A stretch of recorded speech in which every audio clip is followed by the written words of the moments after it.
what we're going to talk about tonight and kick it off with is the law of attraction. Have you ever heard of this law of attraction? I'm just going to come right out with them, coming out swinging. Some of the students in this class have asked me about the law of attraction, like The Secret and that kind of stuff. And if you're not familiar with it, basically what it is it's kind of like the power of positive thinking kind of thing. It's basically saying that you are the master of your own universe, and your life and your happiness is completely in your own hands. Using the power of one's own thought, you can be who we want to be and have everything we want to have. We create our own reality without God. Basically, you are kind of like, what it's essentially accomplishing is that you are your own God, or that you are in total control. And right now, some of this that you're hearing may not be very popular.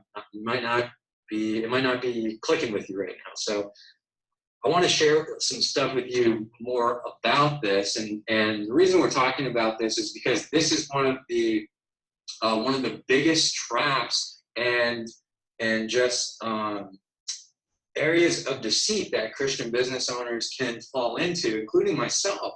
I've been in this for years when I was first starting out. So here it is. The law of attraction, on the surface, it looks like a great thing. And there are parts of it that mimic and almost mirror biblical principles. However, one of the devil's greatest tools of deception is to twist and pervert the principles of God. So, and this is kind of similar to how propaganda works, right? Propaganda shares a bit of truth and mixes in with a bit of lies. And at one point, as you're listening, you arrive at a place where you are unable to separate the truth from the lies, and it blends together, all sounding as truth, right? Very kind of insidious. And this is kind of what has happened with the law of attraction and how we've allowed it into the church and into our faith, into our realm of belief. And it's very insidious. So, for example, the law of attraction says your thoughts determine the way you live. Similarly, the Bible teaches in Proverbs 4:23, be careful how you think. Your life is shaped by your thoughts. Nothing wrong with that, right? Absolutely not. Both things are correct. This is in line with the Word of God. But let's look at another thing. The law of attraction says that our physical health is determined by our thoughts and emotions. The Bible says, a cheerful heart is good medicine, but a crushed spirit dries up the bones. Proverbs 17:22. A cheerful heart a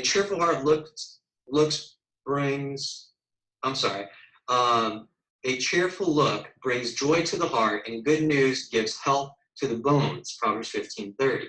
So with David, King David was struggling with the guilt of his unconfessed actions with Bathsheba, and he declared, when I kept silent, my bones wasted away through my groanings all day. Psalm 32:3.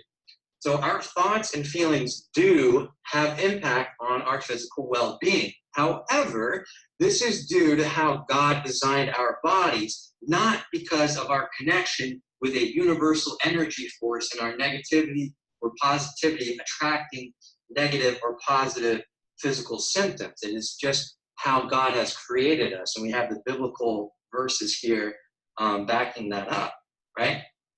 So the law of attraction is basically saying that you and the power of your own thoughts and not Jesus or God can manifest the thoughts, ideas, people, things, situations, and circumstances that you choose to focus on and attract.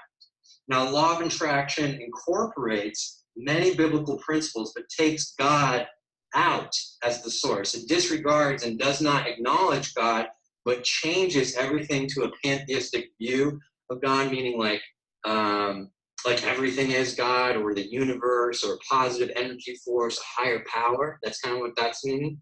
And the law of attraction is saying that you can control and manipulate anything. You are operating as if you are your own God.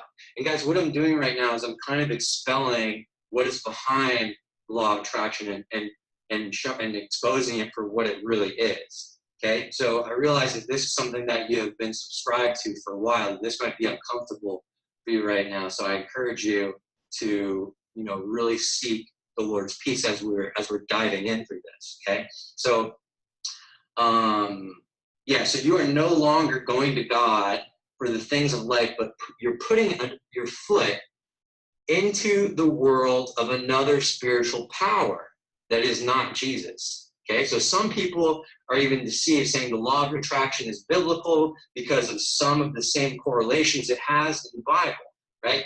Now, here's the crazy part. 1 Timothy 4, 1 through 2 says, now the Spirit expressly states that in later times some will abandon the faith to follow deceitful spirits and the teachings of demons, influenced by the hypocrisy of liars whose consciences are seared with a hot iron. As Christians, we cannot have our feet in two worlds. We are to live our lives led and directed by the Holy Spirit. God and God alone is our ultimate source for everything. The law of attraction also aligns a lot with materialism and higher levels of success with never satisfying excuse me, I'm getting ahead of myself. It aligns a lot with materialism and achieving a higher level of success that will satisfy your appetite, but never actually does. Ecclesiastes 5, 10, and 11 says, whoever loves money never has enough. Whoever loves wealth is never satisfied with their income. This too is meaningless. As goods increase, so do those who consume them. At what benefit are they to the owners except to feast eyes on them? The Bible has already made promises to us about provision, prosperity, blessings, and abundance, and shares that it is only through God. Okay? So part of the deception of the law of attraction is that you're trying to tap into a lot of biblical principles, but without God, right? So the devil wants to deceive you into thinking that you can have success faster going another way. And I want to tell you, don't give in to the allures of today, which may cost you the best biblical promises of today and tomorrow. Remember, we learned in the previous modules that God wants to bless you and wants you to succeed more than you do for yourself. So why should we try to be of another spirit that is not of God to get to a place of our own personally limited view of what success looks like for us? When we choose to practice, here's the deal, right? When we choose to practice the law of attraction, what we are actually practicing is a form of witchcraft.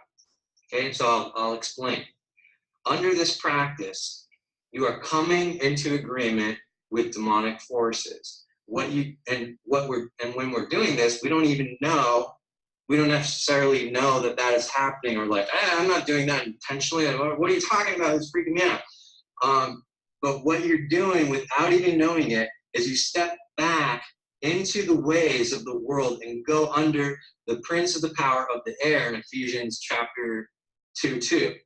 Under this prince of the power of the air, another name for the devil, his tools are spirits of manipulation, Jezebel, seducing spirits, alluring spirits, and even those of New Age. So Ephesians 2:2-8 says, and you were dead in the trespass and sins in which you once walked, following the course of this world, following the prince of the power of the air, the spirit that is now at work in the sons of disobedience, among whom we all once lived in the passions of our flesh, carrying out desires of the body and the mind, and were by nature children of wrath like the rest of mankind.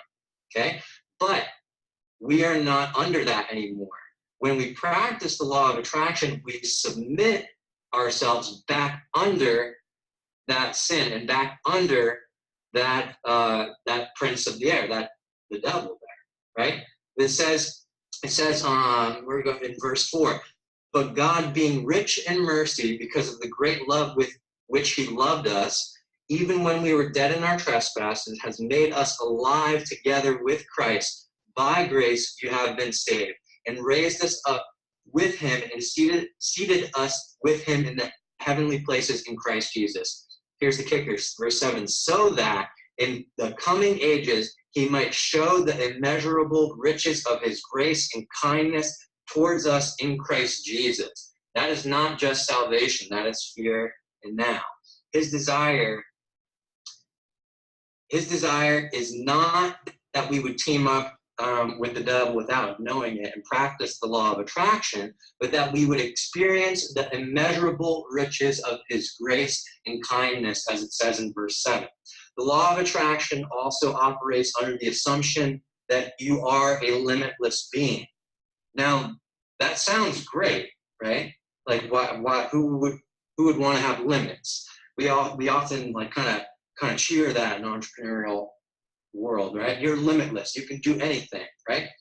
But if that was true, you are saying that you are the same as God. Now, that might sound a little bit familiar. Being the same as God. Let's look at this. The serpent said to Adam and Eve, "For God knows that when you eat from it, your eyes will be open and you will be like God, knowing good and evil." This is when the serpent was talking to Adam and Eve. The key part here, and you will be like God. That was the alluring part. That was the attraction to Adam and Eve, that they would be like God, that they would be in control. It is the Christ that is unlimited. It's Jesus Christ that is unlimited. And through him and him alone are all things possible. The Bible tells us without him, we can do nothing. John 15:5-8, we talked about this in previous modules. It says, "I am the vine and you are the branches. If you remain in me and I in you, you will bear much fruit. Apart from me, you can do nothing. If you do not remain in me, you are like a branch that is thrown away and withers. Such branches are picked up, thrown into the fire, and burned." Verse 7, "If you remain in me and my words remain in you, ask whatever you wish, and it will be done for you. This is to my Father's glory, that you bear much fruit, showing yourselves to be my disciples." See, what God wants us to prosper. He wants us to remain in him and go to him for everything, not to try to accomplish the things without him and just go into the air and try to attract things to us with our own minds. He wants to be the source, right? So the law of attraction is trying to accomplish that without God. So what was attractive to man and to Adam and Eve was to be like God, and that is still attractive to man today.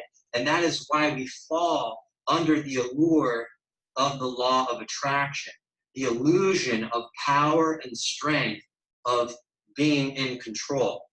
So to wrap up this law of attraction stuff is that the law of attraction works.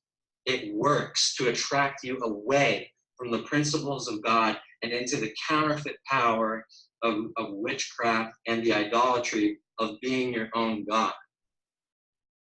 Crazy, but powerful, right? So I realize that this might be upsetting or shocking to kind of hear some of this stuff.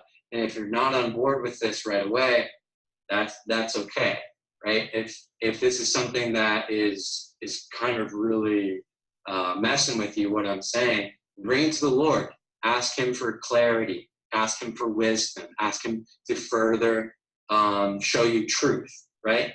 You have the Holy Spirit as your teacher as well, okay?